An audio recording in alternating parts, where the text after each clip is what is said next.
Good evening, my name is Cindy Gallagher. I'm the superintendent here at Newport School District, and I'm really pleased to have such a large crowd. They said set the seats for 100. We have them set at 300, so I'll let you do the math. It's a nice sized crowd. Thanks for coming out. So Newport, like many of our surrounding towns, is in a budget crisis. I stepped in as interim superintendent in January of 15. In that budget year, I had to do a 41-person reduction in force in a very small district. Following year, we had a budget error and we had to do another 15 positions. Since that time, we've closed an elementary school and we've condensed our sizes. So we're now in this building pre-K to 5 and our middle high school goes 6 to 12 with a comprehensive CTE center on it. When you compare Newport to Claremont, there's a full staff at Claremont for middle school. That's a bigger budget than ours. There's a full staff in their high school. That's a bigger budget than ours. And they have a full staff in their CTE center as it's emerging. In Newport, with the reduction in staff, our teachers in 6 through 12 have to teach in all of those programs.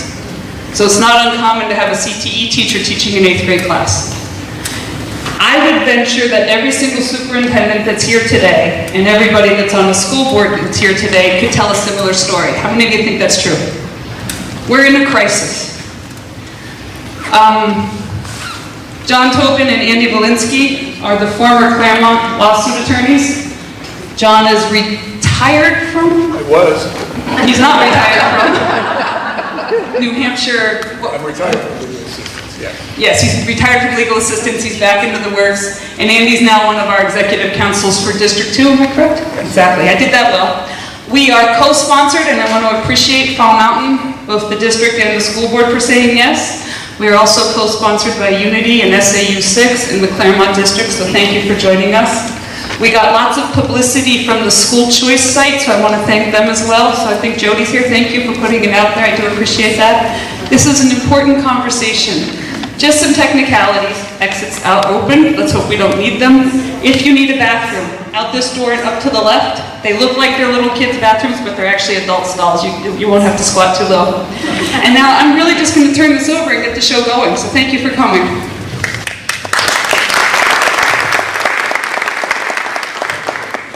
So hello everyone, thank you for coming. Again, thanks to the sponsoring school districts. I apologize, I left Unity off the top of the slide that's before you.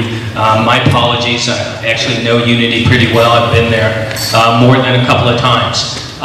So the goal that John and I have for tonight, that sounds awfully loud, is that okay? It's fine? Okay. The goal that John and I have for tonight is to teach Ed Funding 101, to give everyone a good understanding of how education funding currently works in New Hampshire, who it serves, who it disserves, and then a bit about the history of how we got to this point, mostly focused on the Claremont school funding litigation. John and I were both lawyers involved in that, and so we'll talk a fair amount about the litigation. But before we go too deep into anything, there is one person here that we actually owe a great debt of gratitude to that organized the Claremont lawsuit. He was Claremont's school board chair at the time and found our friend Arpia Saunders, who was a law school professor, to begin the work forming a legal team, and Arpia Saunders recruited me and John Garvey and others. So I wish everyone here would recognize Tom Kinnair.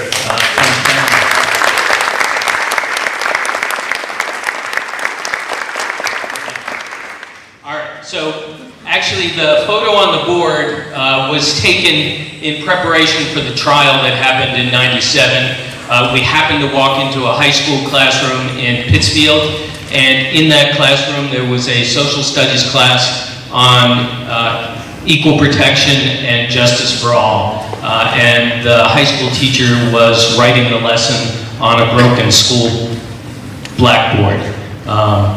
And it just has always stuck with us. So in order to have a common understanding and to begin with some geekiness,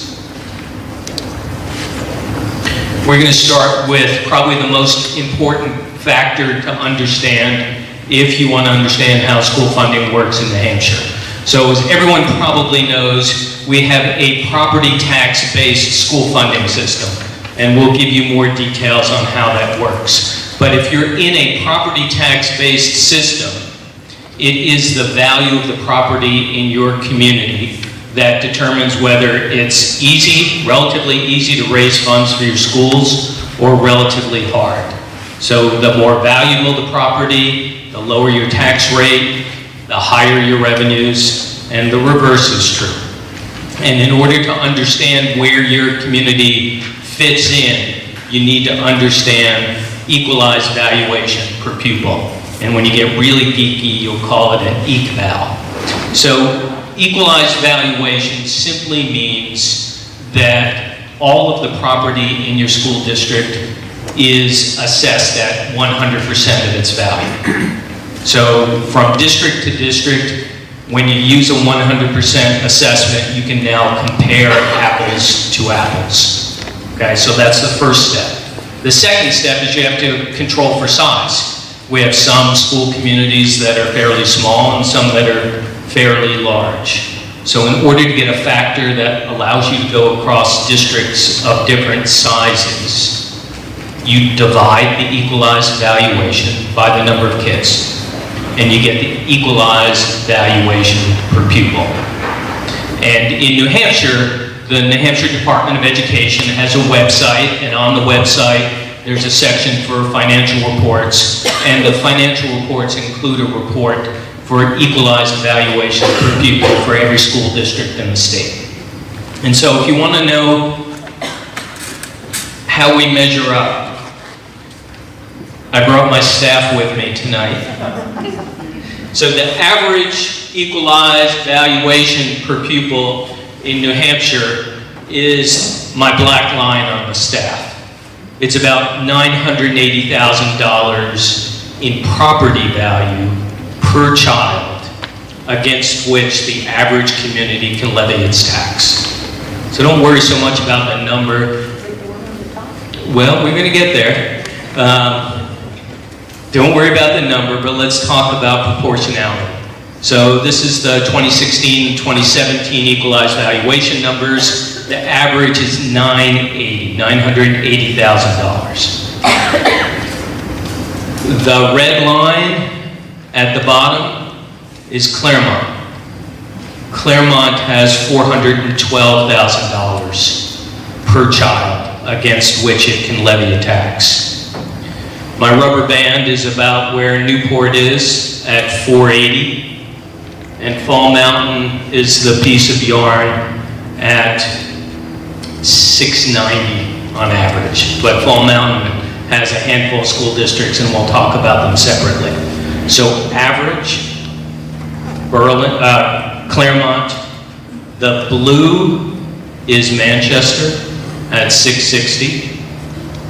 And the person who's reading ahead.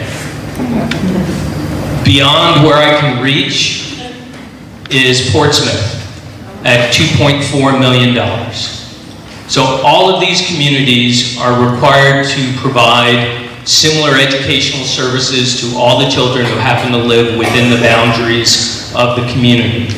Yet the financial strength, if you will, of the communities are widely variant. So the average here, Portsmouth at the top. Claremont isn't actually the lowest. The lowest in the state is Berlin. Berlin is $282. So Claremont $412, Berlin $282. Without getting into the really little bitty school districts, Moulton Borough is at $6.2 million per child, against which it can levy a tax to raise money for schools. So when you understand this,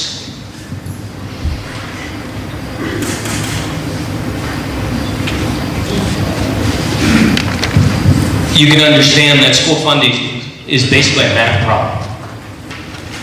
I dropped a bunch of zeros, But if you have a community where the property is valued at 20 bucks and you levy a $2 tax against it, you raise $40 for your schools.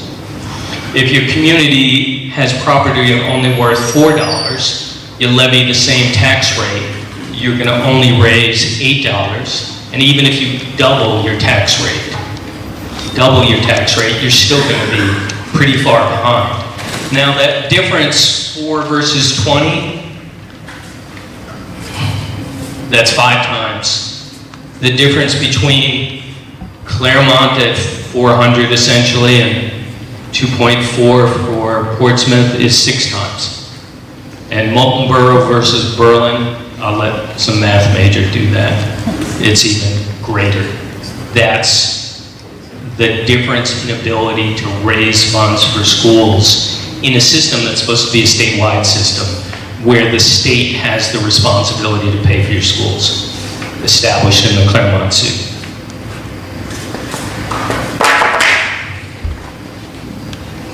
So we pulled together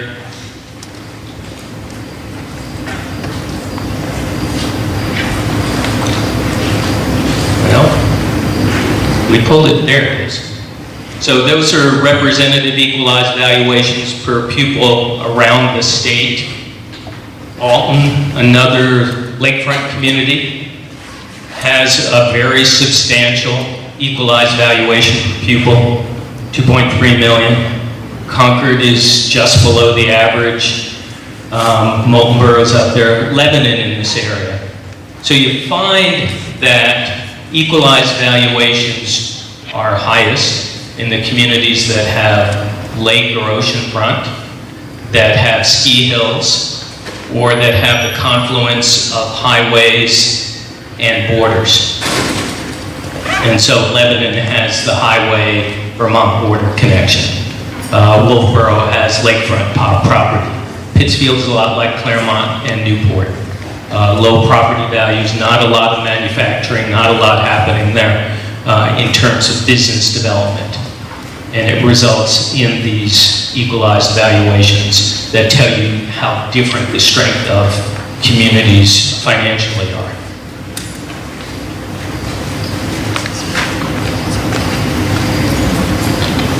I have to hit this one sweet spot in order to advance the slide. There you go. There's Fall Mountain. So Fall Mountain is real interesting because it's a cooperative district, and obviously the kids sit next to each other in the same classroom, so the exact same service, educational service is provided to each of the kids. Those are the equalized valuations that run from Ackworth, which is a little above the average at 1.1 million, and down to Charlestown at 427. So Charlestown is one of the lowest in the state in terms of its equalized valuation, its financial strength. The others are in between.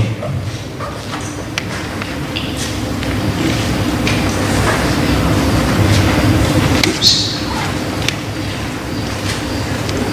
So we're going to go back to tax rates a little bit, but I wanted to do something that gave us an understanding of how this plays out over the career of a child in one community versus another.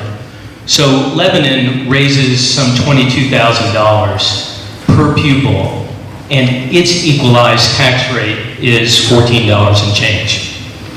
Claremont has a tax rate $10 higher and raises half as much. Now that's not the total spending in each of those communities because there are state monies that come to both of them. But when you think about it, when we have a system that's so heavily based on the property tax, this is fundamentally what you're starting with. So if Lebanon raises more than $12,000 a year from local property taxes for a student, that student's going to have almost $160,000 more available to be spent on her from local taxes than in Claremont. And if you think about an average class of, say, 20 kids, and you just do the math, 20 kids over 13 years, you'll see that Lebanon raises $3 million more for that class's career in its school. That's a big number to overcome with state money. And state money isn't sufficient to overcome it.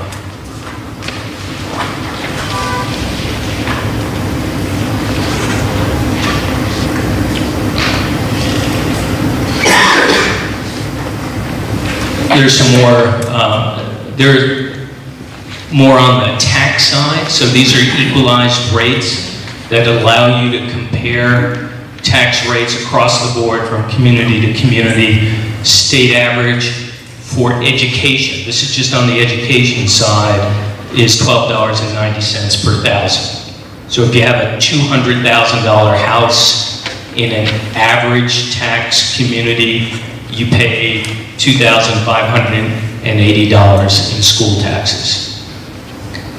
There are two kinds of school taxes on your bills.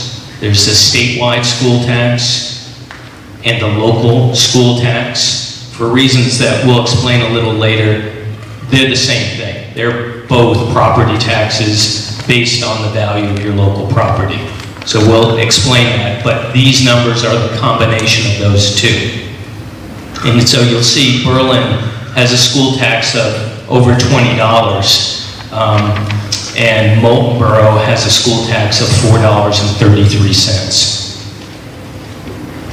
Franklin's a little bit of the outlier here. Franklin has a tax cap that arbitrarily limits how much it can tax to pay for its schools. And Cindy started out by talking about the layoffs that have recently occurred in Newport. Layoffs year after year after year are a common phenomenon in Franklin. And it's because of the cap and the low property values. So you've got the double whammy there. Just for point of comparison, at the very bottom, I put the overall tax, which is both the education and the municipal. That overall tax burden in Berlin is the highest in the state. It's $48.49 a thousand. But Claremont's not far behind. They're at $41.89. Newport is $29.28, and Lebanon is $25.67. So you can see how much you pay for an average. I just arbitrarily chose $200,000 real estate just to make my math easier.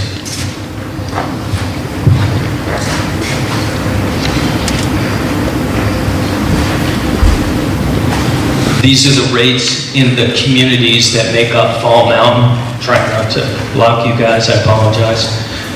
You'll see there's, just as there was a wide variation in the property values, the equalized valuation per pupil, there's a similar corresponding variation in the tax rate, with Charlestown having the highest tax rate and Ackworth the lowest.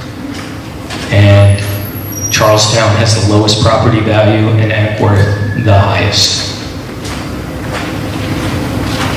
One thing about, while we're looking at Fall Mountain's cooperative district, it has a funding formula that's based solely on the number of children that each community sends to the schools. That's an outlier in the state. Most of those funding formulae have a factor for the number of kids and the relative property values. And so Fall Mountain attributes nothing to the relative difference in property values, and their rates are as different as they are displayed there. Conval is a 50-50 cooperative, and as a result, the 6 or 7 communities that make up 9, they're within $2, $2.50 on their local property taxes. And so that's one way of addressing this discrepancy, is to build groups that attend the same schools and account for the relative property value differences.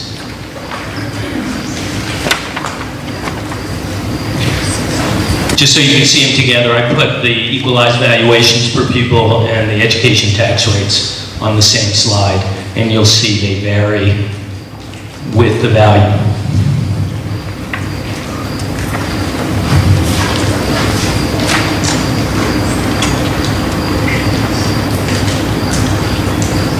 Okay, so John and I are going to leave plenty of time at the end to take questions on any of these topics. So the geekiness I love more than John, so we'll take all those questions at the end. Let's start talking about the Claremont School funding case and how we got to this point. So some of you may know there's a U.S. Supreme Court case called Brown versus San Antonio School, I'm sorry, Rodriguez versus San Antonio Schools, which is a 1973 case. And in 1973, the Texas court and a comparison case in California both found that children in poor communities in those states were being denied the equal protection of the law under the federal Constitution. And those cases got appealed to the U.S. Supreme Court. And the U.S. Supreme Court looked at the Constitution and said, you know what? There's no mention of education in the federal Constitution, and so you don't have a right to be before us.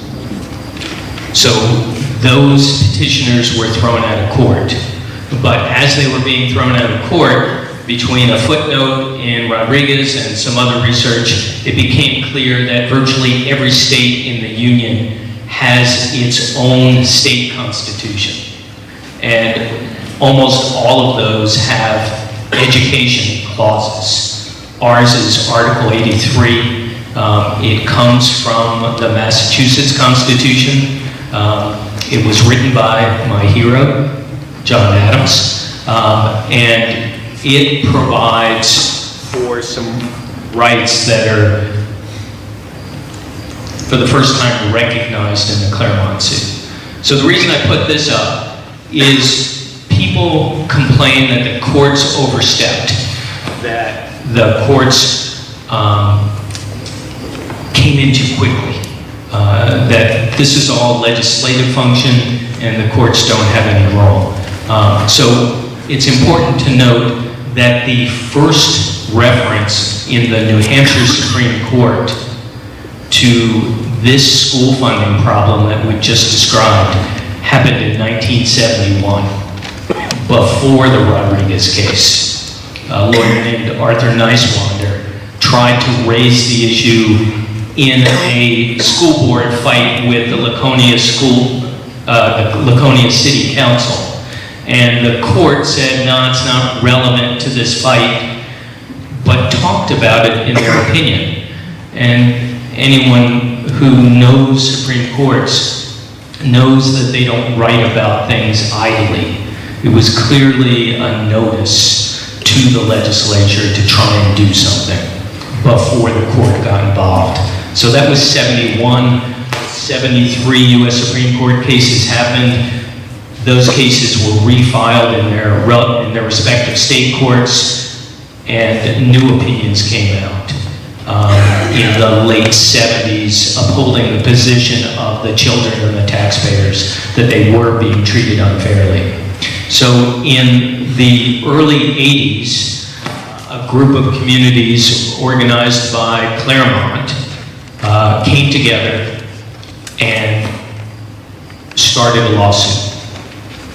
This was the first official school funding lawsuit in New Hampshire. It was brought by the McLean firm. It involved half a dozen communities, and the state, through all the resources they had at the school communities, and within a couple of years, they'd exhausted all of the resources that were available to do the case. And desperate, the school communities looked to settle the case. Chris Sununu's dad Johnson, who was the governor at the time. And they reached an agreement to try and address the unequal funding that provided for the state to fund 8% of the cost of education and distribute it to address the inequality. And they hired a professor named John Augenblick from Colorado to figure out how to distribute the money, and that's why it's called the Augenblick formula.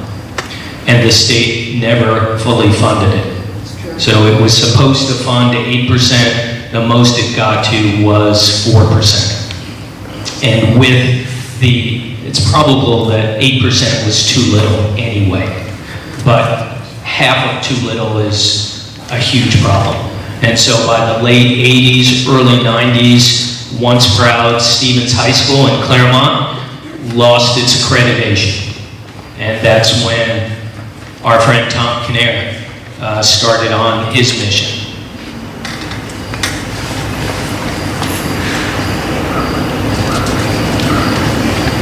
So school funding litigation has happened all across the country. I won't spend time on the details. If anyone's interested, you can go to schoolfunding.info.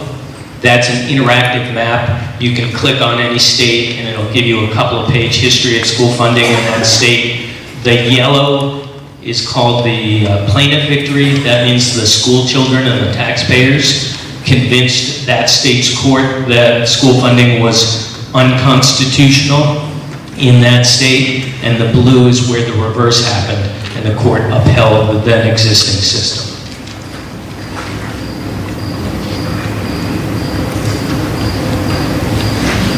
So, we filed this lawsuit in 1991, and I think, do you want to add something at this point? You want to wait until we get to the, okay. Wait till we get to the tax. So, as I mentioned, Tom Kinnair reached out to R.P. Saunders. Saunders put together a trial team. I was the lead trial lawyer. I would run with R.P. Saunders at the Y in Concord at lunchtime. And I think I might have been naked when I was first asked in the locker room if I would join this lawsuit. No position to beg off. But we filed the suit in '91, and we knew what happened in the first case, that resources got wiped out and essentially nothing got accomplished. So we wanted to get to the Supreme Court and establish that there were rights here that were meaningful. And so we knew there was a particular legal procedure called a motion to dismiss by which we could get there. And the best way for us to get the state to file a motion to dismiss was for me to ask my counterpart, whatever you do, please don't file a motion to dismiss. And within 2 weeks, we had a motion to dismiss, which sent us to the Supreme Court. So the trial judge said that that education clause we have, Article 83, is completely aspirational. It's not enforceable. There are no rights attendant to it. And in 1993, for the very first time in New Hampshire, the court recognized that Article 83 is for real, that the education clause has meaning. And we put up a quote there that the language commands in no uncertain terms that the state, as opposed to the local school district, provide an education to all its citizens, and that it support all of its public schools. And there had been a challenge that the court hadn't been clear about that before, so it made itself clear that that's what the prior decisions mean, and this is how we move forward. And so, having established the constitutional right that had not existed since 1764, we now were off on our way to a trial, and we had to prove that children in New Hampshire were being denied the right to a constitutionally adequate education.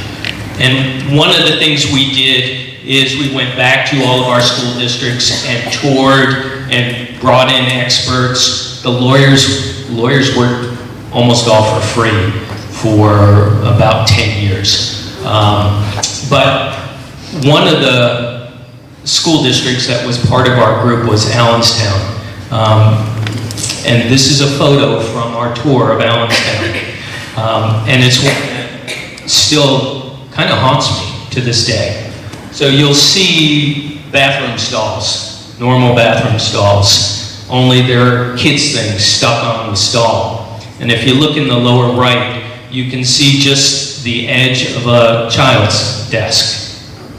And so what this is, in the lower Allenstown Elementary School at the time, there were special ed programs that kids participated in, and the children who needed what are called pull-out services, one-on-one tutoring, one-on-one special education services, they went to the bathroom for those services. So perhaps the most stigmatized kids in the school are further stigmatized by being sent to the bathroom because Allenstown couldn't afford to expand its footprint to accommodate further space for these one-on-one programs in our state in the mid-1990s, not that long ago. So we did these tours and put together information and lined up witnesses, and we had a 6-week trial in '96. And I am going to turn it over to my friend John to talk a little bit about his part of the trial. So it is a treat to see you all and to be here. As a legal aid lawyer, I used to come to Claremont a lot, and Newport sometimes to go to court. And before that, I was a legal aid lawyer for 10 years in Berlin, and that's where I learned about school funding. That's where I saw the young parents, like I was, a new parent, a new homeowner, going to a school budget meeting and seeing the senior citizens, like I am now, really concerned about property taxes, and seeing that that's where I learned that this current system puts us all in a box. It's a profoundly unfair system. At the trial, what we tried to do was compare the property poor districts and property wealthy districts. And my pair was Franklin and Guilford. And so we had teachers from both places. I had a teacher who had worked in Franklin and then moved to Guilford. And the testimony about the conditions of the buildings, the ceilings falling in, the number of classes that teachers in Franklin had to keep track of versus in Guilford. No time for class prep that the teachers in Franklin had versus an hour a day for teachers in Guilford. The salaries, the services, the support for continuing education, and all kinds of things we could show graphic, huge differences that really impacted teacher turnover, they impacted the education that kids got. And the thing that was so remarkable, and I want to come back to this, is as with the taxpayers, the taxpayers in Claremont, in Berlin, and all of these places, you all are heroic. You are paying very high taxes because you care about your schools. I commend you. I have enormous respect for you. But this system is so distorted that even though you pay these hard taxes, you can't raise enough money. So we were telling the story of heroic, and that's an understatement, in all these schools, and it's going on right now here with these schools. People in schools who are trying very hard to do the best they can for their students with very limited resources, and who are also really mindful of the property tax burden on the people in this community. So that's what we tried to show in the trial court. And Andy's going to get into this in a minute. Andy's favorite constitutional article is the Article 83 about education. I'm a property tax geek, and my favorite article is the one about proportional equal taxes. We'll get to that in a minute. So we did the 6-week trial. The same judge who had thrown us out of court the first time in '93 that led to Claremont 1 ruled against us again. And again, we went up to the Supreme Court, and the Supreme Court ruled in our favor. And again, the focus on the tax side was that the taxes to pay for schools are state taxes because it's a state responsibility. And some communities should not be taxed at 4 times the next community in order to pay for the same state responsibility. And that's the crux of the tax side of this. The state, in its pleading papers, offered that argument that's quoted at the bottom, and the court made pretty short shrift of it. The state argued that property taxation is a stable and expandable source of revenue, which allows the citizens to decide how to organize and operate their schools. In some communities, that's true, but in many communities, including those in this area, your options are to decide what you're cutting next, rather than how to advance the education of your children so that they can become competitors in the marketplace of ideas, which is the standard that the court adopted. So the court, at our urging, in this is a December '97 decision, the court declared that the system was unconstitutional and, at our urging, did not design a remedy. The court said, you have 18 months, this half a fiscal year and next year, to design a system, state, legislature, governor, that meets these standards of fairness. And so all of the trial work that we did, Steve Merrill was the governor, who everyone knows is Republican. The appellate work, this decision, and the decisions about remedy all happened with Gene Shaheen as the governor, a Democrat. Their positions were completely identical. So I want to be absolutely clear on that.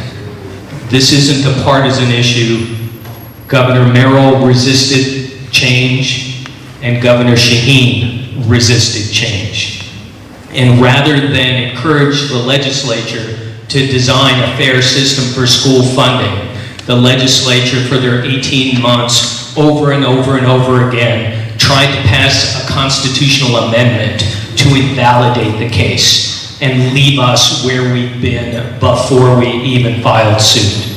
And for some in the legislature today, and for some organizations in the state, that's their plan. Let's repeal the Constitution and go back to the way we were because it worked so well.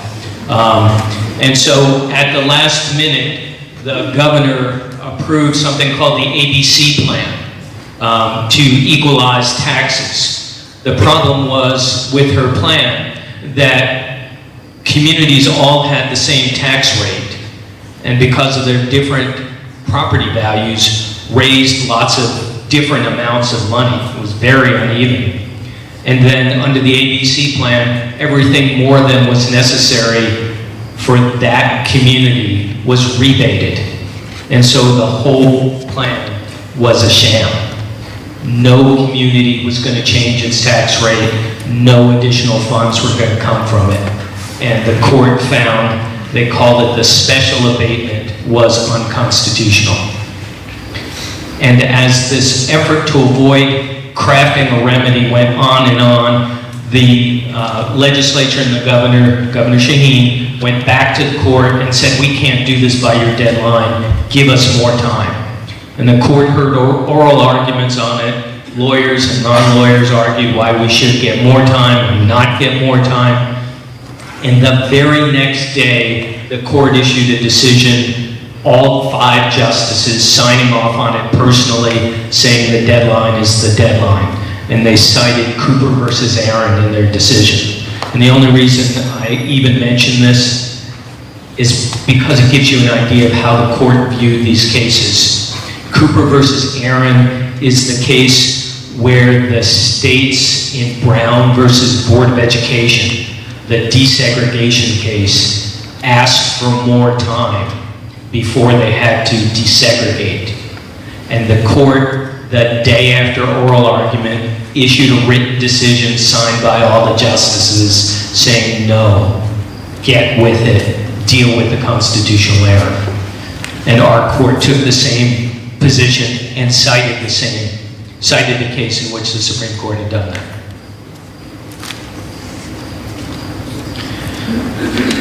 So those are all the Claremont school funding cases.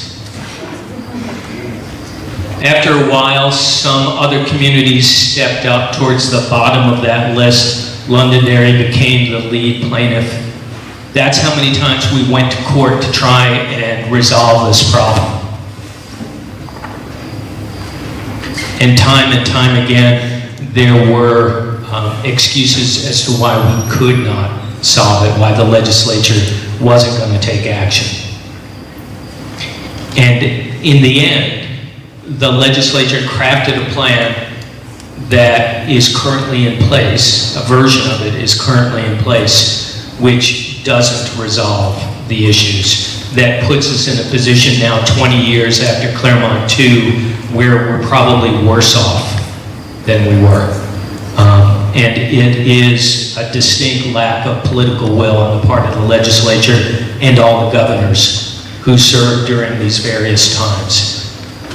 So for the current plan,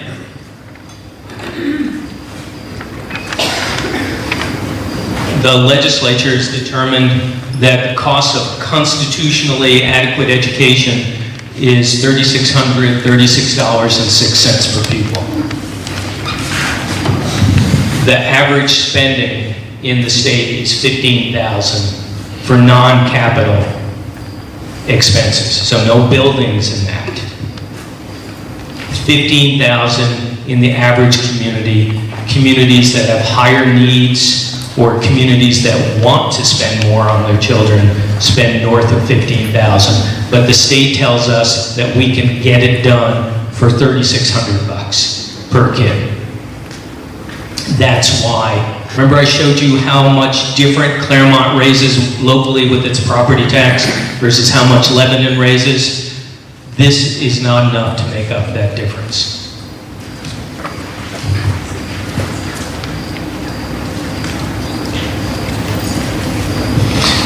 The state, as part of the adequacy, created a tax called the statewide education property tax. And I said I would talk more about that a little later. This is now a little later. SWEPT is set at $363 million. Anybody want to guess why 363? Because it's the lowest amount possible and means that no community has extra money. You levy a $2 tax to raise 363 across the state. No community with that level raises more than they need to spend locally. So there are no donor towns. There's no money that goes to the state. There's no central commission, none of that. The money's raised and spent locally. And that's why when we talk about property taxes, we lump the true local with the SWEPT together because there is no functional distinction between the two.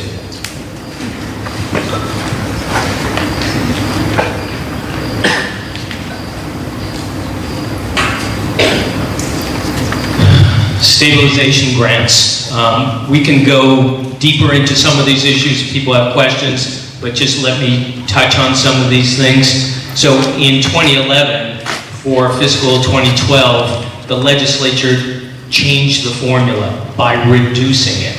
So what had been about $800 million that went to communities in adequacy aid, even though it was at low levels, they reduced that to $640 million, and they kicked the $160 million difference into what's called stabilization funds. And that was intended to hold the poorest communities harmless, so that even though there's an overall reduction, the poorest communities wouldn't be worse off with the change. And what the state is now doing is it's phasing out that stabilization money at 4% a year. So it will be completely gone in 25 years. Claremont loses about $250,000 a year each time we click down 4%. Claremont that doesn't have enough money to start with. Newport loses 140. I forgot to look at the Fall Mountain figure, but it's proportionate. Fall Mountain also loses a significant amount each year, 4%. That can only be made up in your property tax. You don't have any other option to add the money back in. So that's school funding by source. Total spent on school funding in New Hampshire is a little bit above $3 billion. SWEPT accounts for 363. Your local property tax, 1.8 billion. When you put the two together, 72% of school funding comes from your local property tax. The 644 million is mostly the adequacy money at $3,600 a kid, plus some differential aid, a couple of small programs. Federal money is there. And then there's some miscellaneous sources. That's where your school money comes from.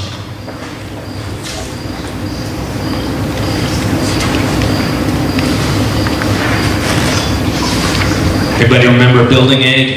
Yeah, it's not there anymore.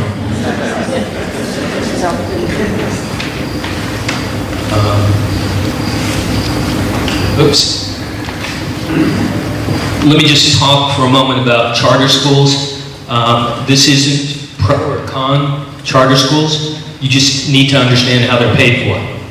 So children that move from a traditional public school to a charter, or that start school in a charter, their $3,600 comes away from the school budget and goes to the charter.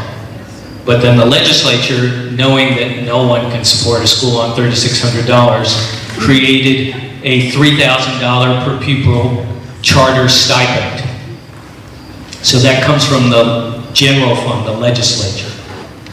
So here's the problem.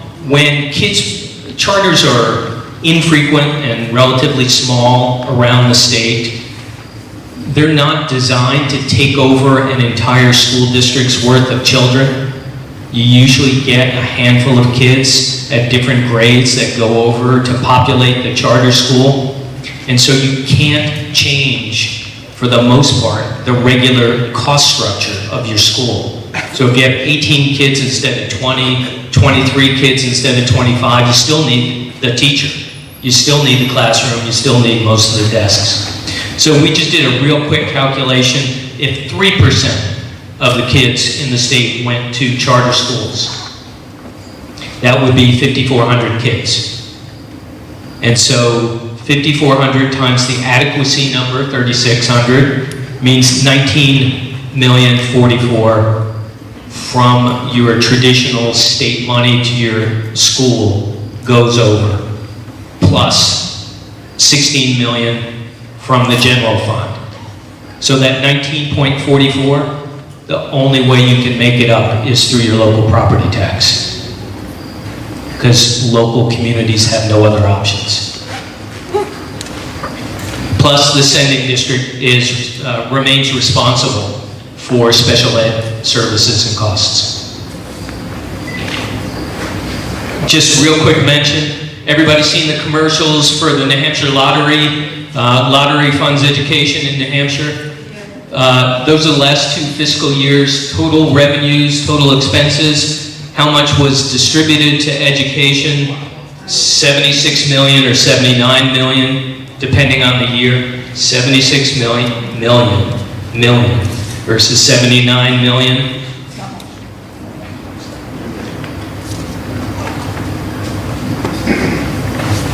Total spending is 3.1 billion.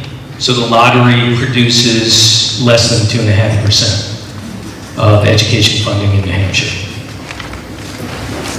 despite the commercials.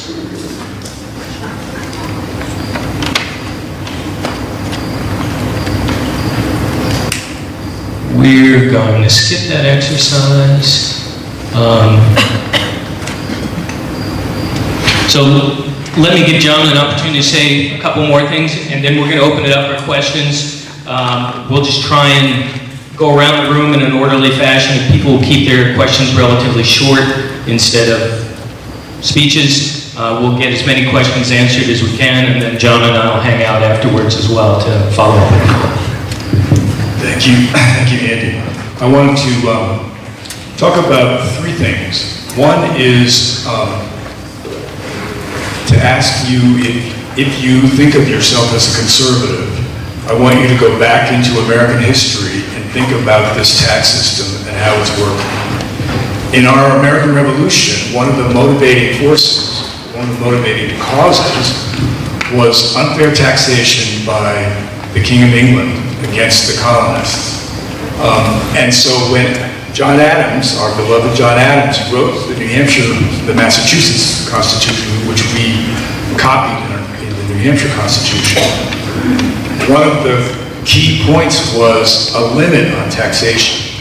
The power to tax is, other than the power to put you in jail and deprive you of your liberty, the power to tax is the most powerful power. It's the most potentially damaging and dangerous power that a government has.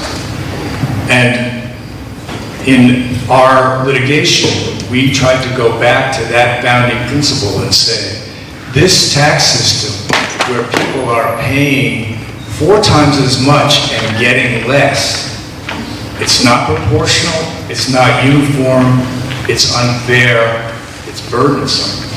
It is government that we all want government to be limited. This is in many ways a conservative state. If you are a conservative, you want a tax system that is fair and not excessively burdensome. What has evolved in New Hampshire is a tax system that is grossly disproportionate and unfair. So in Molten Borough, it works well. In the towns that we've been talking about, where, as I said before, the taxpayers have been heroic in how much they're willing to pay, but even as they run as fast as they can and sacrifice a lot, they're not able to raise as much because it depends utterly on the value of the property within their school district. So sometimes sometimes people will say, oh, those poor districts, they must not be efficient, or they must not know how to run their schools.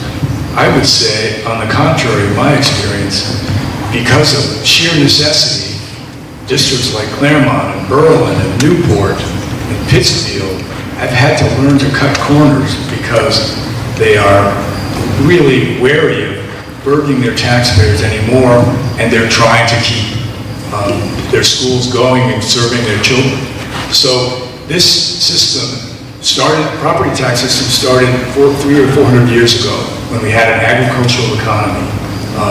It has evolved into a system in which the burden you face is very arbitrary, and in some places the burden is enormous and disproportionate. So it's not a conservative system. And one of the other things that I think is different from when we did the first case. In the first case, we heard a lot about, we have the New Hampshire advantage and things are great and our schools are great. Why are you rocking the boat? Well, 20 years later, what's happening in New Hampshire is static population. In lots of these towns and cities, population is going down. In lots of the towns and cities, the economies are struggling. And again, going back to their property taxes, why would a rational business person start a new business in a town with high property tax rates and schools that are struggling? Why would they do that? So that's not a rational business decision. So there are lots of heroic efforts being undertaken by the towns that are strapped into the system to promote economic development. But the system discourages it. It actively discourages it. And another way that it discourages growth and economic development is it, in fact, discourages the development of new housing. A couple of weeks ago, I had written an article a few months ago about why I thought there needed to be a new case. We lost the mic. I'm sorry. You hit the button. I'm going to put my glasses on. Is that on now? Okay.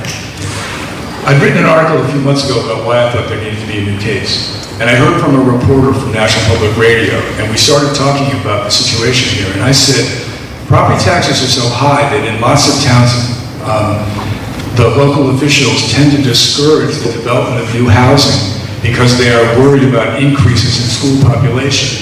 And that's something that I've heard in New Hampshire for a long time. And she said, I can't believe that. That's not rational. Why would that happen? And I said, well, it's not rational, except in a sort of desperate sense. But that's part of what's going on. That's part of the damage that this unfair tax system is causing. If we want to have an economy that's not a few towns along the river and a few towns along the coast, we ought to not have a system that discourages economic development and discourages new families from coming in.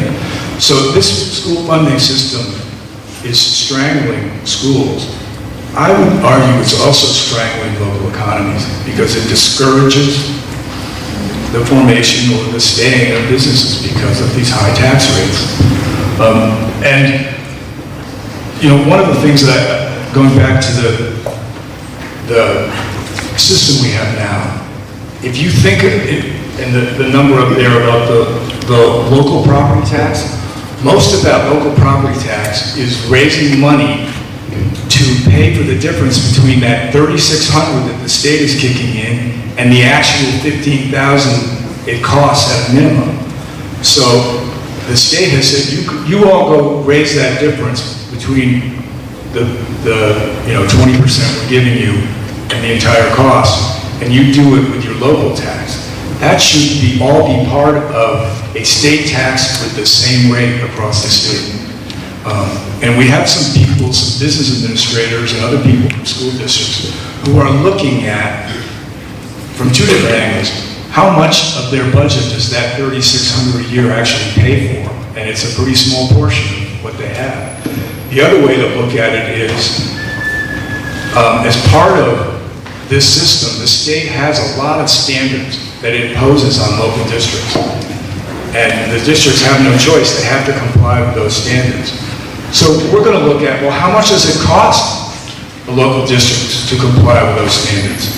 My guess is it costs $15 grand a year, not $3,600 a year. So from either of those perspectives, that gap, which should be paid for by the state, is being paid for by local taxes at disproportionate rates. So you all are having to pay for and fill in the gap of the state's taking a 80% discount on its obligation. So one final thing that I want to talk about, and that's stabilization.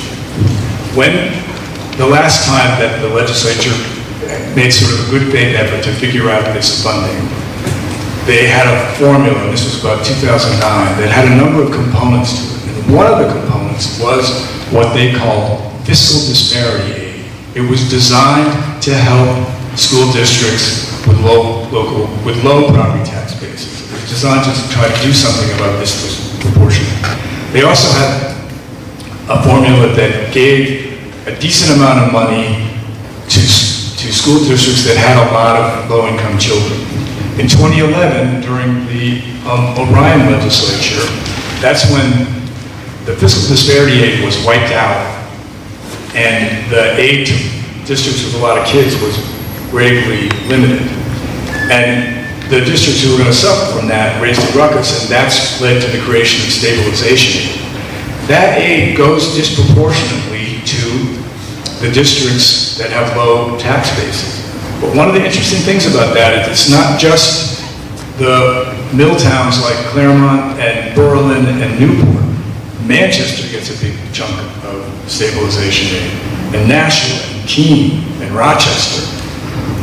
And then in 2015, the legislature decided to cut that, and Andy referred to it as a lifeline, by 4% a year.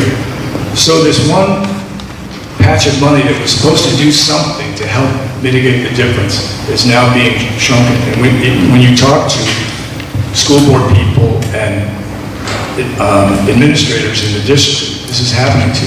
This is really aggravating the crisis. It is really the loss of that stabilization aid, which is a big part of their budgets, is strangling their budgets, and it's bringing them to the brink of really horrific costs, cuts to their school districts. And I have to say, one of the reasons we're doing this now is to get people to think about that and talk about it. And one of the things that is a sad thing, but may get more people to think about this, is Claremont and Newport and Pittsfield and Berlin are in crisis. Manchester's not far behind. Rochester's not far behind. There are a lot of other places. We were doing a forum in Derry next week. They invited us because Derry is one of the, I think, the fourth largest town or city in the state in terms of population and school population. They're also struggling with this because their property values are less than the average. So they're running harder and paying more to raise less. So what we hope to happen with all of this is that you all think about that and think about whether it's fair, and that you start talking about it with your friends and neighbors, and that in this election season, you start asking candidates who are running for office what they're going to do about it. And one of the things that you have in your hands is this talking points, and at the back of that, it was in blue. The copies may be in black and white. And on the second page of that are some questions you can ask candidates. Because we live in a democracy. This is a wonderful and inspiring example of people coming out and talking about a public issue, informing themselves, asking questions. The next step is for you to go to the people running for the legislature, running for the Senate, running for governor, and ask them all, Democrat, Republican, what are you going to do about this? What are you going to do about these property tax rates? Will you fix stabilization aid? Will you at least stop the bleeding and stop the reduction? That would be a simple, quick thing they could do in a couple of months in the next legislative session. That would make an enormous difference to these school districts. And so can you do that right away? Can you maybe restore some of that stabilization aid? And then over the long term, what are you going to do about these property tax rates? How are you going to fix this? And they tell you they're going to do a constitutional amendment. Well, ask them what it's going to say. Governor Sununu's latest statement about that was, we want an amendment that takes the courts out of it, which basically means they want a get-out-of-jail-free card. They don't want to have any accountability. In the last couple of weeks, the Business and Industry Association said that would be, in terms of that proposal, that would be shirking the legislature's duty. They want to figure out how to target aid. There's a lot to talk about. There's a lot of common ground we can find with people. In my view, I think one of the great voices for this, in addition to parents and educators, can be business people who are paying these taxes and who are seeing their local economies struggle. So that's part of what we need to talk about. That's part of what I hope you will all talk about, and spread the word. Okay, thanks, Sean. Let's start with questions. First on his feet before they even clap for us. Come on.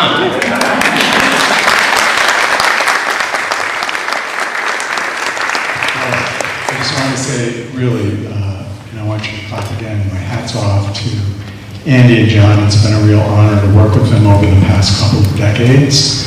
They're obviously not in this for money. They're not paid to come here tonight, but they started and they continued for the last many years of doing the right thing for righteousness' sake, for our kids, for our school districts, for our towns and cities, and they're true professionals and giving of themselves for all of us, and I really would like you to stand and give them a round of applause.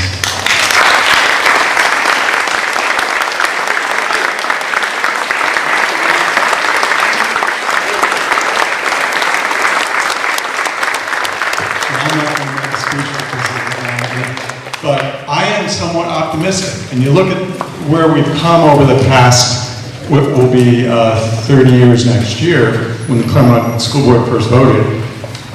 You saw all of those cases, and they're 10 for 10 or 12 for 12. But the difference between then and today And I don't, my youngest son wasn't even in preschool yet, and now he's an attorney working for me. But it's the fact that education is now a fundamental right under our state constitution. State has the obligation to recognize that and to pay for it, and we still have a long way to go in terms of having the legislature do their thing. But at this point, it is in the Constitution thanks to John Adams and John Tobin in the end. So that's my 2 cents. Okay, so I'm not giving this up again. Who has questions? I'll repeat them. Okay, let's start in the maroon shirt and then just move this way. So the gentleman standing. Just say it. I'll repeat. Yeah. Can you say briefly what do you think is the origin of the lack of political will to address the Constitution? Well, so the question is, what's the origin for the lack of political will to fix this, given the nature of the problem being fairly evident?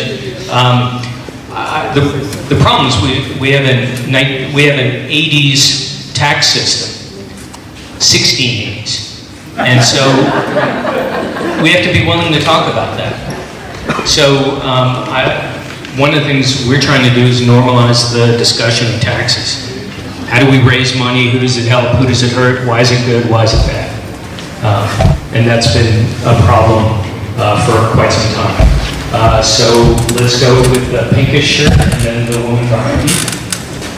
Yes, in your chart where you had all the 50 states, you showed the litigation. So we have 50 states, they all have the same problem. Has any state at all solved this problem? So the question is, given that this has been litigated in 45 out of the 50 states, has anyone solved it? The answer is yes, a bunch of them. And there are good examples of very poor states that have fixed it. Kentucky being an example in the Rose case, where they have meager resources. And then there are other states that have taken quite a while, but their resources weren't the problem, and eventually they did solve it. The New Jersey litigation is probably a good example of that. The woman in the flower shows. In preparation of tonight's meeting, I've asked if we did a chart.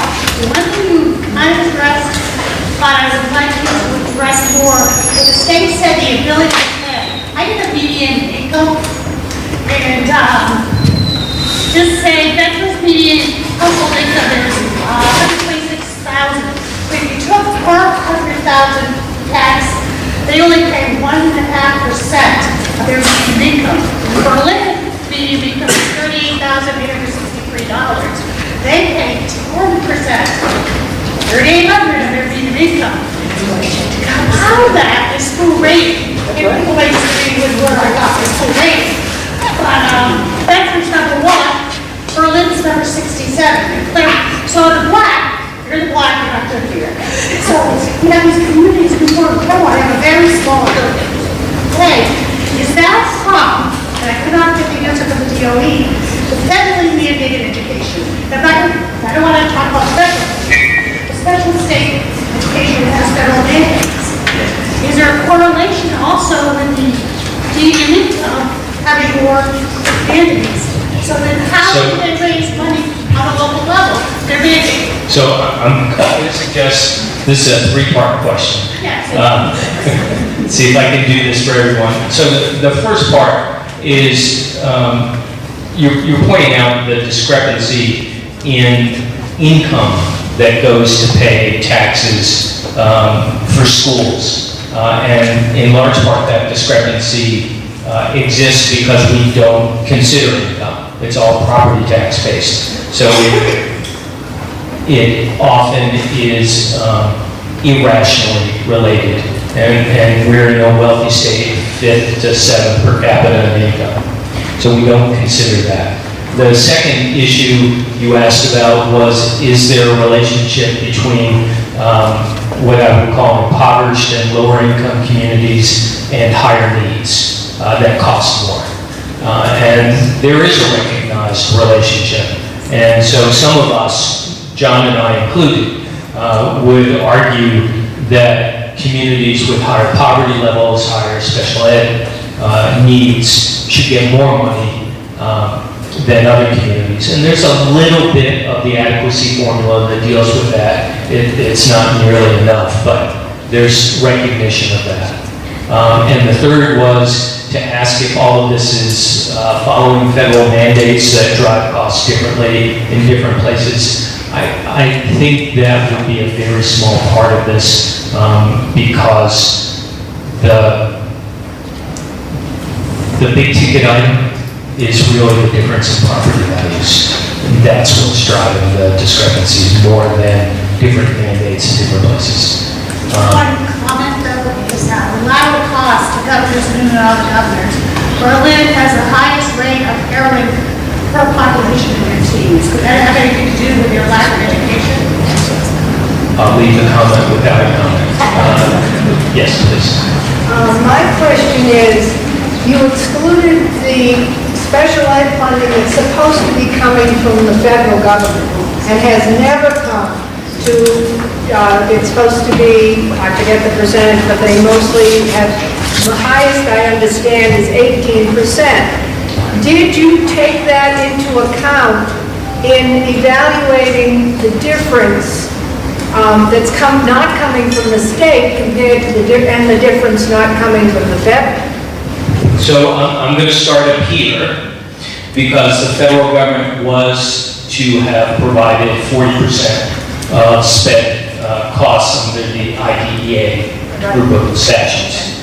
But then I'm going to go down here because the state pays almost nothing towards the cost of special education. So if you have a special education child, a child receiving special education services, move from one community to the next community, the receiving community has a lot of additional costs that likely it didn't plan for because it didn't know the family was moving in.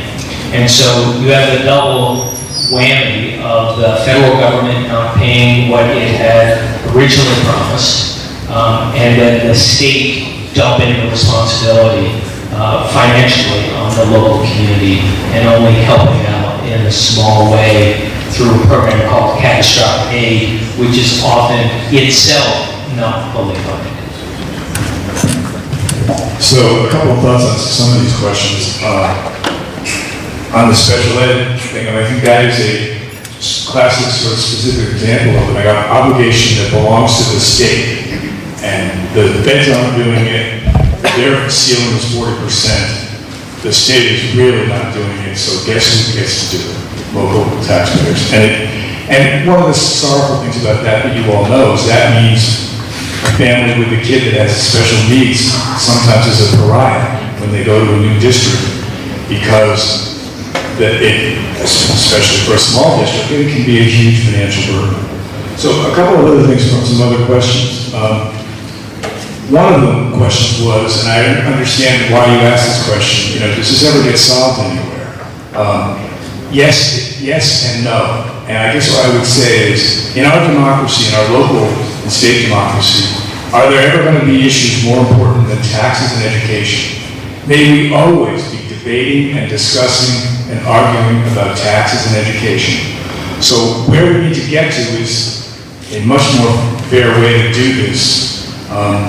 But these issues are really important. I think it's more important to talk about them than where the liquor stores are or other kinds of things that we end up talking a lot about.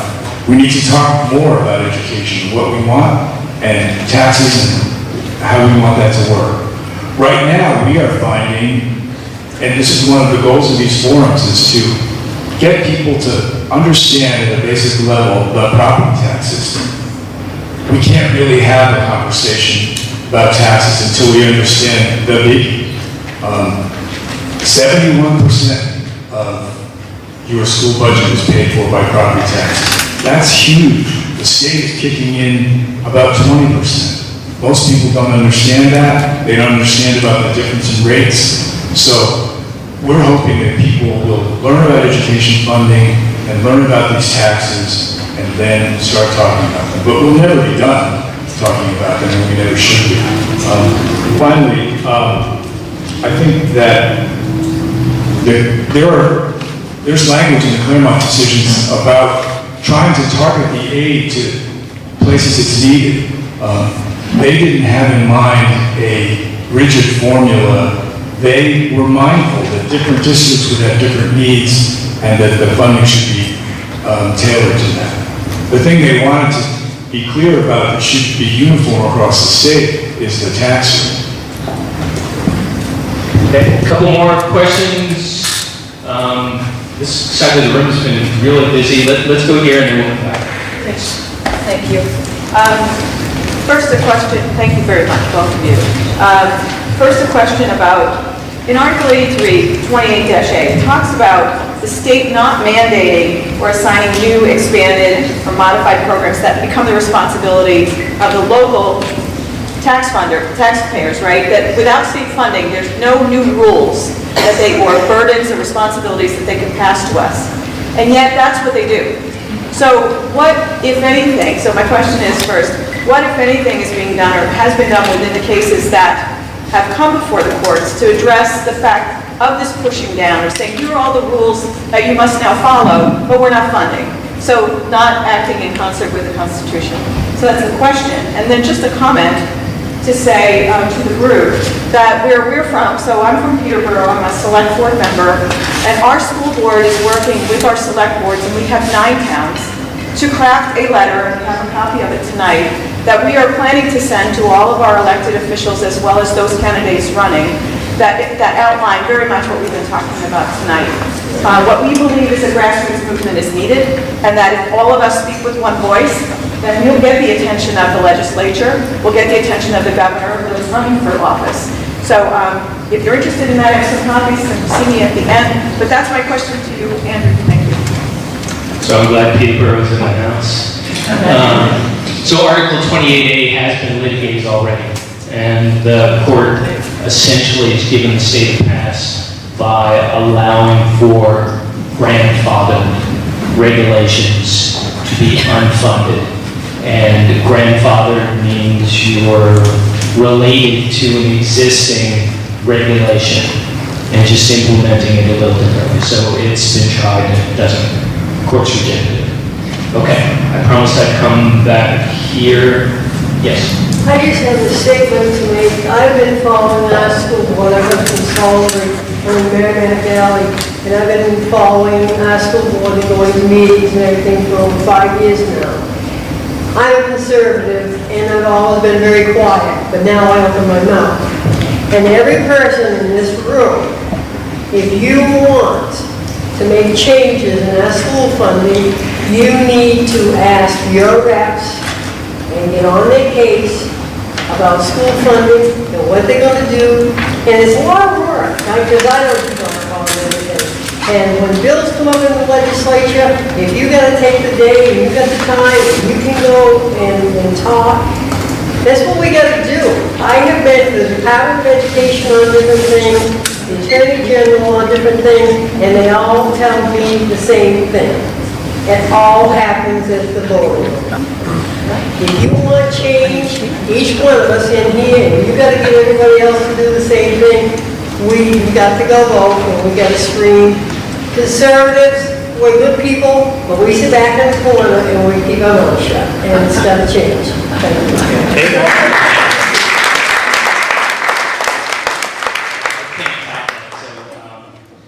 It was someone one row behind who had their hand, and then we'll yes, ma'am. So, I'm sorry. so I mean, okay, so we could talk about property tax and maybe tinkering with taxes. I've heard that maybe we shouldn't be taxing on property value, but maybe on something more measurable like lot size and house size and some other building use and that kind of thing that's measurable as opposed to whether you have a view or you have a mountainside. But tinkering with the taxes and trying to figure out where taxes can be raised is one part of this. There's also the other part, which is the cost. We're talking about $15,000 per pupil. what are we doing really to try and figure out how to minimize our costs in each of in our school system? I mean, enrollments are dropping, but expenses keep going up, and that's an issue that we also have to So, mostly a comment, question at the end. The question really is, what are we doing to focus on costs of providing educational services in our communities? And that's a fair question.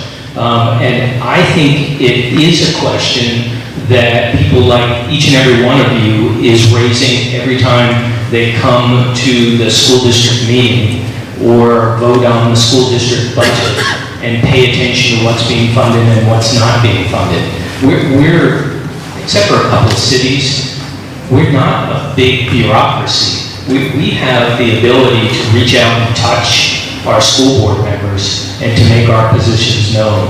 And so, to me, and maybe we differ, when I see 15,000, given all of the additional responsibilities that are placed on schools year after year after year, when I see 15,000, I trust the people in Newport or the people in Fall Mountain to be watching that budget, and that there's not a lot of fat there. But fair question, we should be looking at it. I'm thinking too, how much of that 15,000 are unfunded mandates from the state and federal government? Oh, well, going back to Peterborough, you've hit on something. Okay. I just want to introduce myself for two reasons. One, when you're talking about poor people in a school district, I was that kid. As a young child, very poor. My name's Jen Alfred-Teester. I'm running for state senate in District 8. I feel very strongly that despite the fact that I was poor, I received a very solid education and a well-funded public education that has allowed me to overcome the circumstances that I grew up in. That is a return on investment. When you are talking about putting dollars towards children, that is an investment that you're making in New Hampshire's future. Now, do not forget that.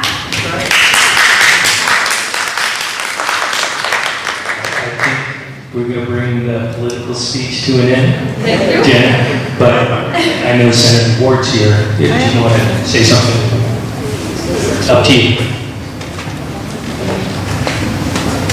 I do care about the New Hampshire children.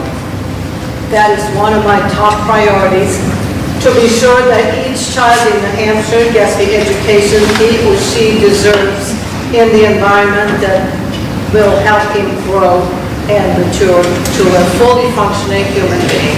Thank you. Thank you, Senator. Over here. We'll go here and then we'll come back. Go ahead. Carolyn Toll, I'm a school board member in Claremont. Just a little. You want more volume? Yes, please. Carolyn Toll from the Claremont School Board. Oh, I don't know. I don't need okay. that. I'll take care of that. As a school board, we tried to put together a forum for all the upcoming candidates so that we could present this in its entirety at one session. And what our response has been is, one would like to come alone, one would like to come at a different time. We can't seem to pull everybody together, and that's what we want to do in order to get this movement going forward. So any way you think we can turn the tables a little bit, I would love to hear it. Thank you. Thank you. I did promise to go over here and then come back to this side. You want to answer it? Go ahead. Yeah. Attorney Tobin made the great point that our system is dysfunctional. It makes the economies, like places like Newport and Claremont, dysfunctional. I make the generalization that it makes the whole state economy dysfunctional. But what is dysfunctional about it for Molten Borough and Hanover? I'm going to let John. I'm comfortable answering too, but John's for having me. It's a great question, and it's in lots of ways at the heart of the Claremont decision is the notion that all of the kids in the state should matter to all of the people in the state. And there are moral reasons for that. There are also very practical reasons for that. Families don't, these days, stay in one town necessarily for the whole time their kids are in school. So if kids are in one school system, they can't afford to give them services, and then they move to another school system, that system is going to have to help undo the damage or help them catch up. So we can't escape the costs and the burdens of not doing our job for our kids. There's a sociologist named Robert Putnam who lives in Jaffrey, who recently wrote a book called Our Kids. And when you hear him talk about it, he says, they're our kids. They are all our kids. In my time of legal assistance, we sometimes represented prisoners at the New Hampshire State Prison. An awful lot, they had done some horrible things, and I'm not saying they didn't deserve to be in prison, some of them were dangerous, but an awful lot of them had also had learning disabilities or had been abused as kids. If there had perhaps been some investment in some of them early on, we might not be paying Harvard tuition rates to house them in the state prison. But even less dramatic than that, if you talk to business people, if you talk to the BIA, they are hungry, they are dying, they are desperate for people who can do the work in the jobs they have. For our economy to prosper, we need an educated, well-trained, skilled workforce. And if we are only able to have high-functioning schools in half the districts or a third of the districts, we're not going to do that. And those businesses will eventually go somewhere else. So we have all kinds of economic incentives, even if you live in Moltenboro or Bedford or Portsmouth, to make the system work for everybody.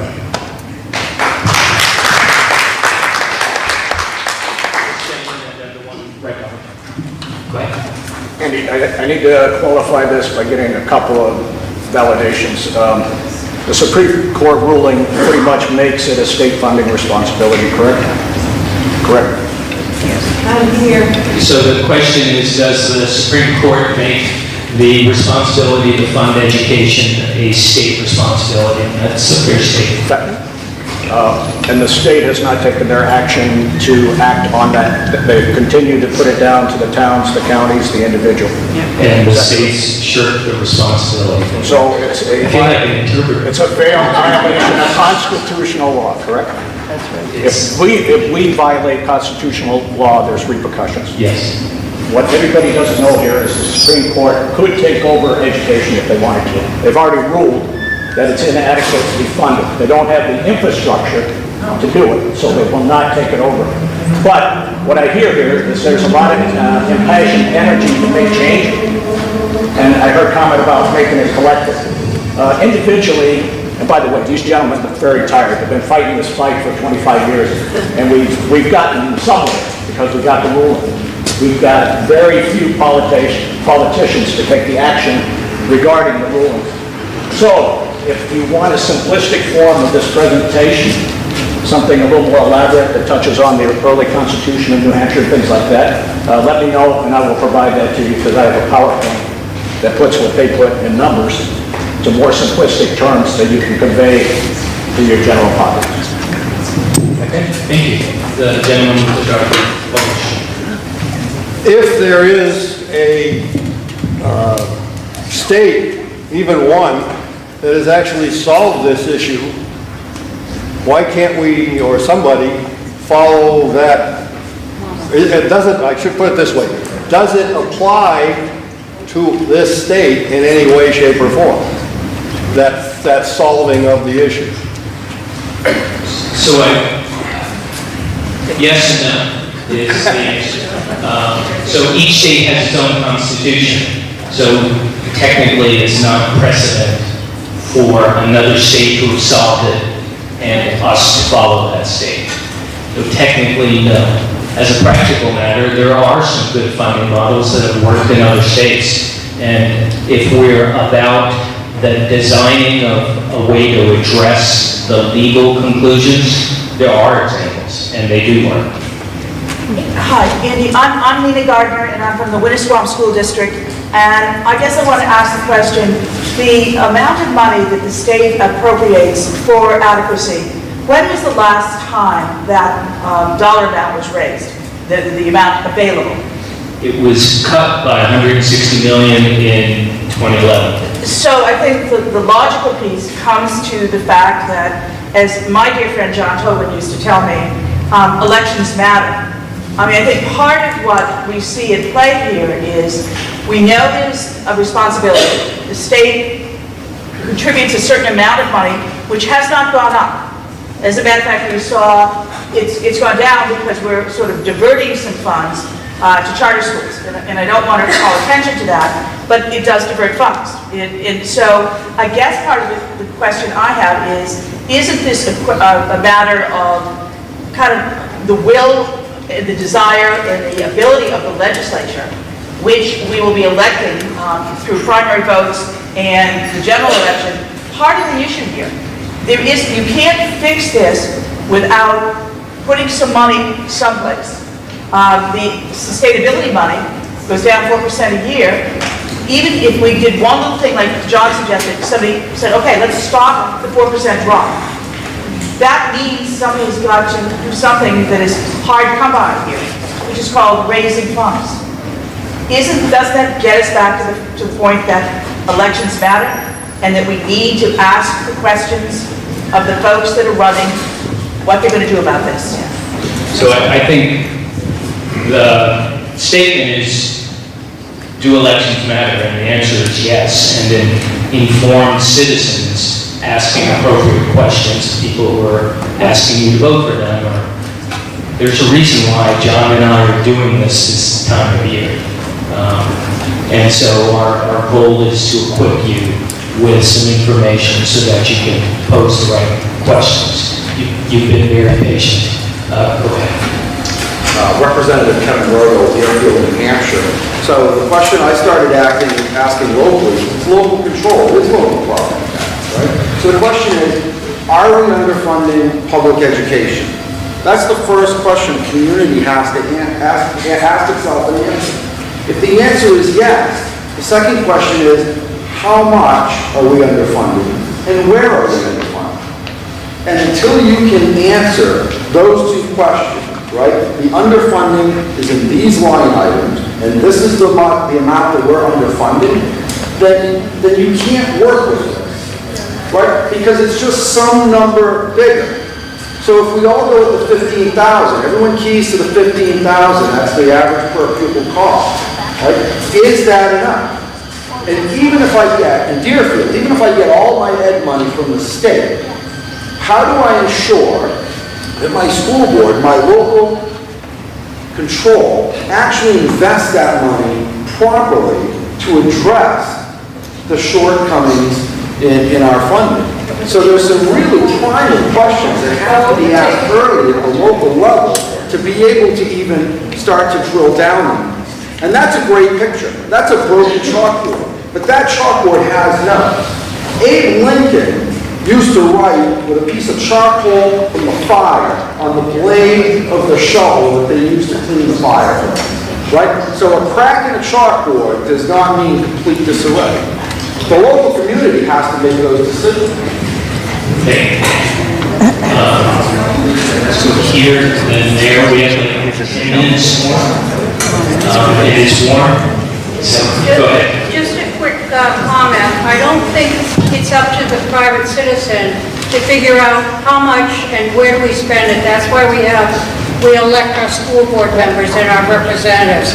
I think my takeaway from this more than anything else is equality, fairness, wherever your child lives, whatever town you live in, rich, poor, in between, that child should have the same type of education opportunity as anywhere else in the state. I think it's all about equality more than anything else.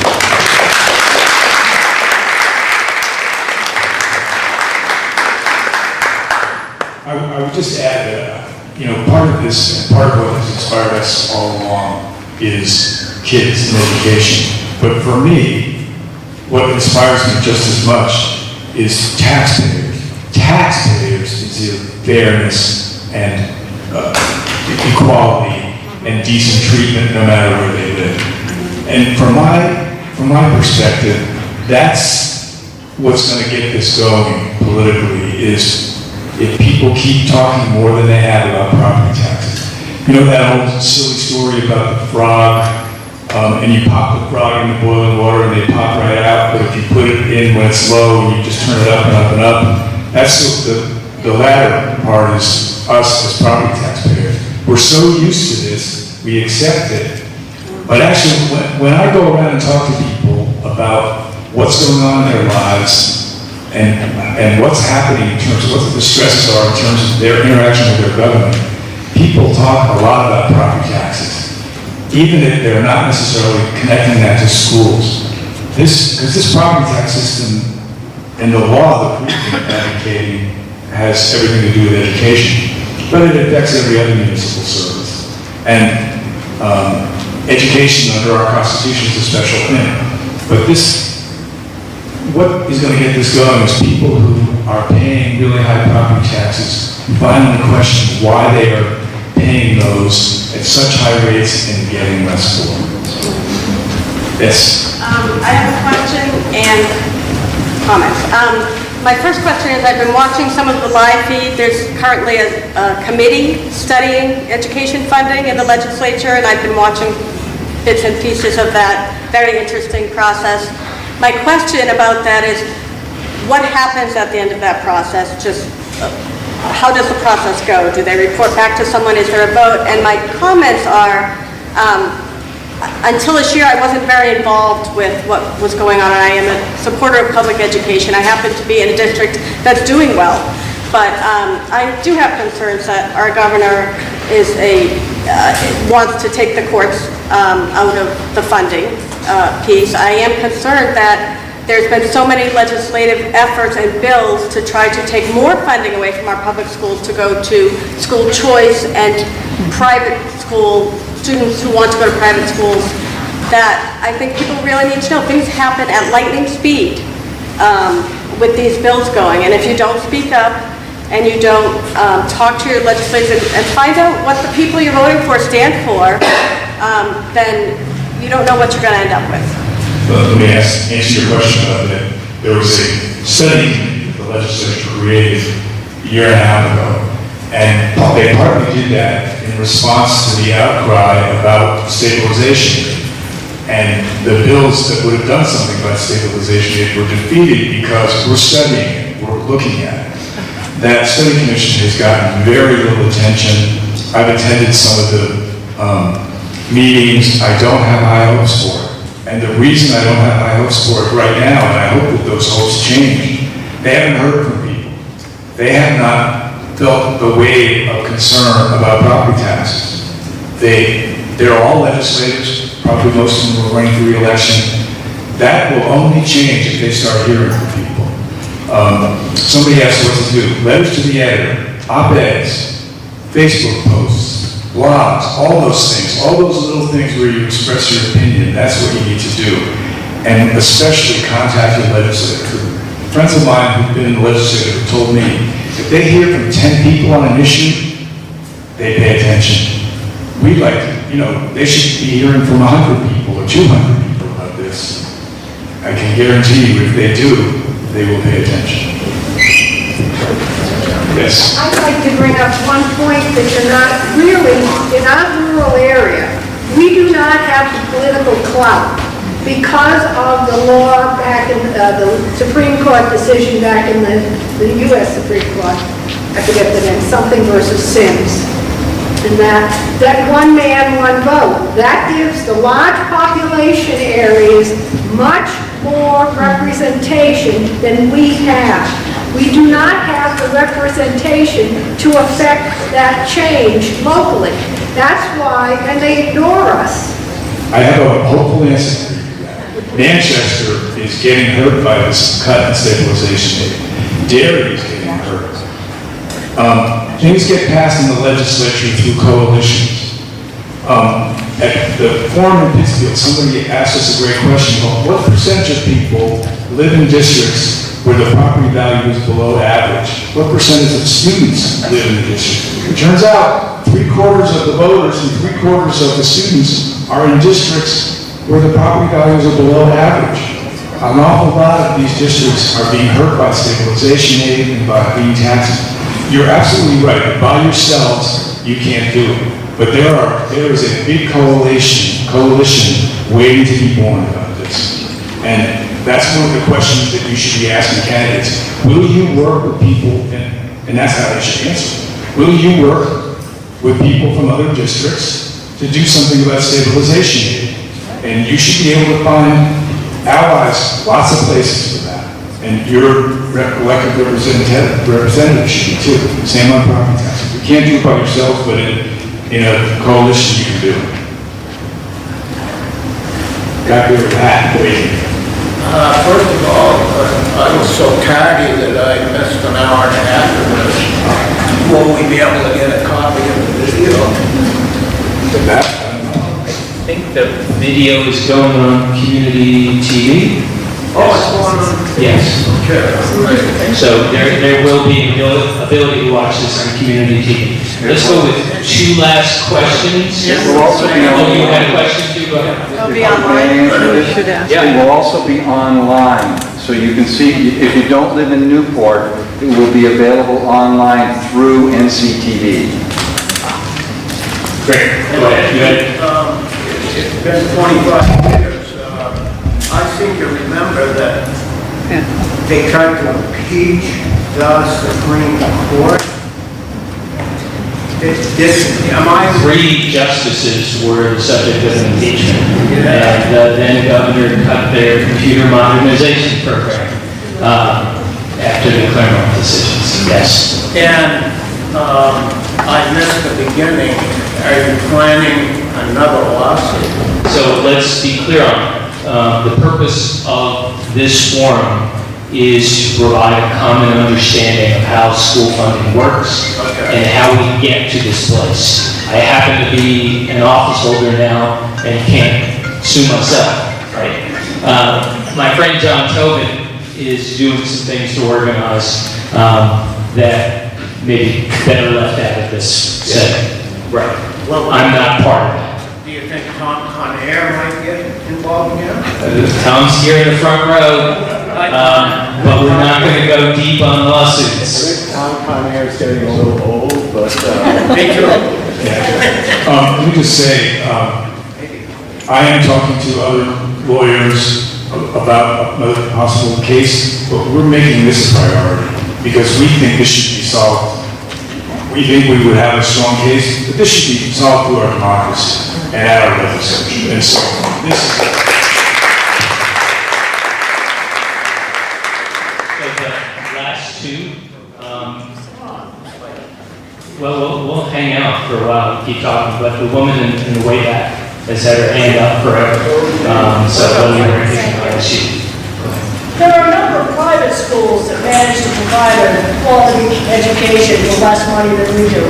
Maybe that's the model we should be studying and going after.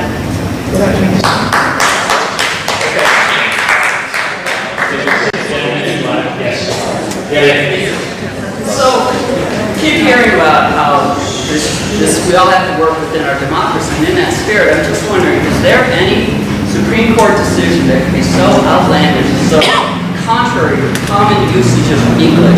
For instance, if they just said, from now on, blue means green, or they said in, say, Article 19, where it says none, it really means some. Is there any point in which the legislature could just say, we don't have to listen to you? Yeah, that was decided in the 1700s. Justice Marshall decided that. Okay. I just want to make a quick point. I'm a finance guy in Claremont. I understand everything you were saying, so thank you. I've been talking about assessed valuation, equalized assessed valuation for years, so whatever, it's something that's come up. We could get to that. We should. And the other thing that people need to understand is if we do nothing, the tax rate in Claremont's going to go 45 cents a year for the next 20 years, that's $9. Just think about that. That's stabilization. I'm going to repeat that. So, finance person at Claremont, if we continue to reduce the state's contribution by 4% a year, in order to make that up, you have to add 45 cents That's correct. to the budget. If you do that for 10 years. 20 years. Well, 20 years is $9. Right. Okay.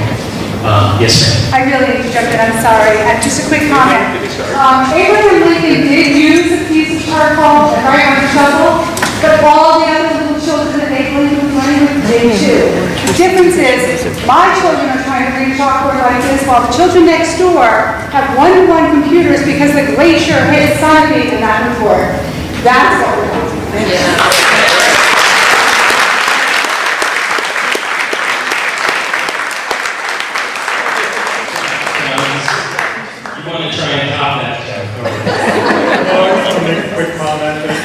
There have been a couple of people tonight that made the comment that, when you take this to the legislature, there are 400 House seats that are up this term, coming up in November. There are several folks here tonight that are running for different positions in the legislature.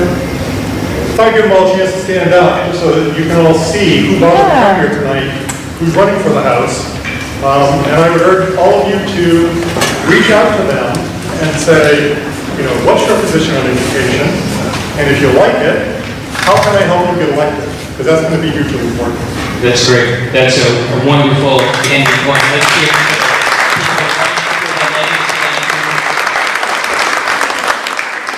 Let me also just close by saying the reason I went back to this slide really wasn't for the chalkboard. It's because my email address and John's email address are on this slide. If you have follow-up questions, you should feel free to email us, and we're happy to try and respond. Thank you.